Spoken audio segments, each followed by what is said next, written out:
Alright, so here's the thing with color mutations and stuff. They're really big right now in the reptile industry. Sorry, one of my snakes is doing something funny. But they're becoming cheaper, but they're still expensive. So what I did, like now I could afford to get like an albino or an anery or something, but before when I was getting into snakes, especially Columbians, and I was just planning on breeding normals and stuff, what I did was I looked for the most odd and the different and the unique, because even outside of genetic mutations, there's a lot of unique and different. Each snake looks different, and some of them look just really cool. This isn't mine. It's my friend's that I'm house sitting for, but I figured I would use him in here because he's a different looking one for me. He is lacking a lot of color.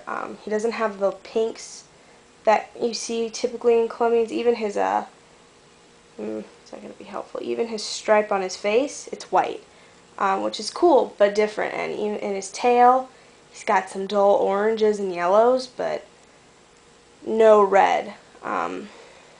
He's got a lot of gray in him and a lot of black and browns. But he looks really different, and I typically don't like that kind, but actually him I like a lot. I like all the grays in him.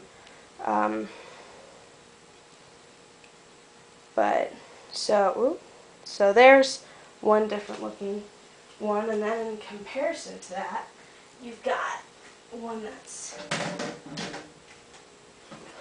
really brown. He's in sheds, so his colors aren't going to pop as much. He's about to go into shed, I should say. He's going in. I love when they grab aspen with their tail. It's really helpful. Alright, here we go. This is one of my boys. This is my het albino. I believe he's a cow strain. I have to double check with the breeder. But as you can see, he's got a lot of browns in him, and his tail typically is quite a nice color to it. But, you know, he's going to shed, so his colors are dulling. He's got some nice oranges on his side, but he's got a nice clean brown pattern. He's got a lot brown in him. He's got a nice pink stripe on his face, more of an orange salmon color, but just a really pretty, clean Columbian. And then we have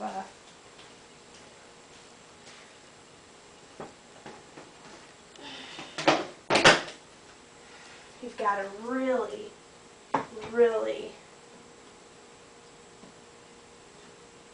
this is my best friend's that I borrowed for this video to use.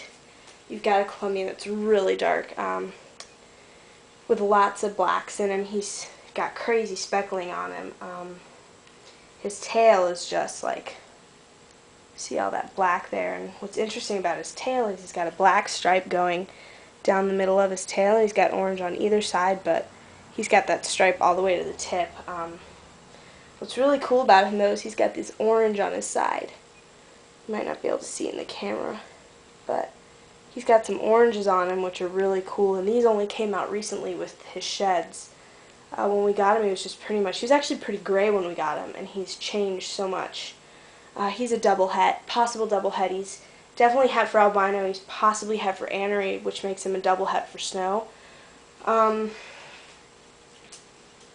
So he's not gonna be helpful putting him away.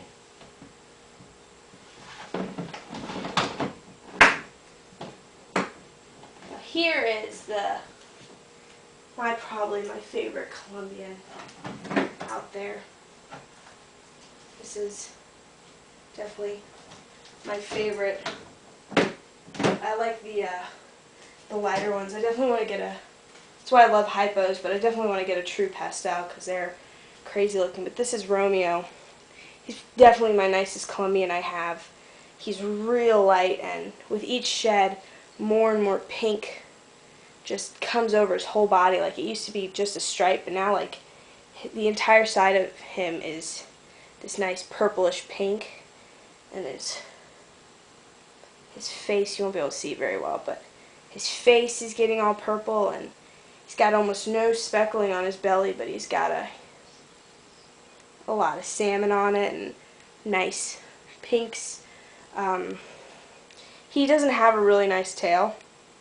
He's got a lot of black in his tail. So when you get down to his tail, he's not very attractive, but he's got some awesome pinks on him.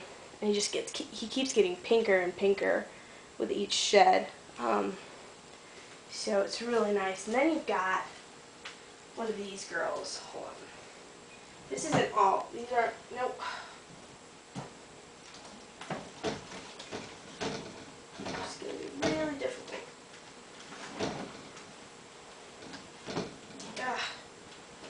Pain in the butt. One sec, I'm having some. Okay. This girl's really dark. Let's see if she'll cooperate for me.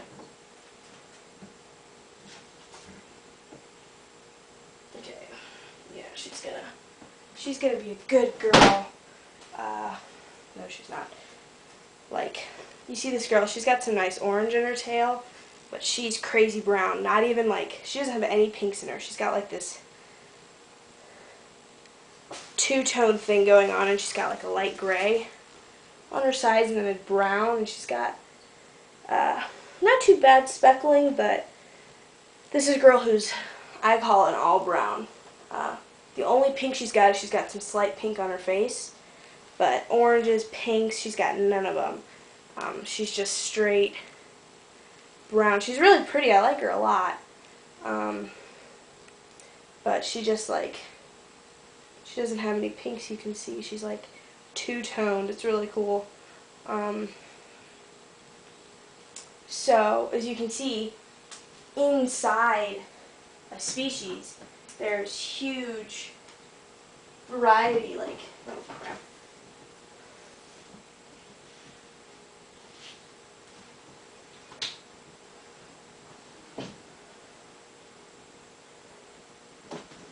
Even, even inside, just a snake, no color mutations. I want to show you this girl real quick. She ate, so that's why I'm not showing you, but she's got some really pretty colors to her. She's real light. You can see on her tail, she's got a gorgeous tail. Nice pinks.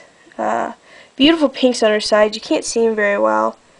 But so, there's a lot of variety just in a snake. Look at ball pythons. I mean, one normal ball python can look completely different from another. It's pretty much the same with any snake. So, just because you can't afford a color mutation doesn't mean you can't afford a cool looking snake. So I just wanted to do that video for you guys, and I hope you enjoyed it.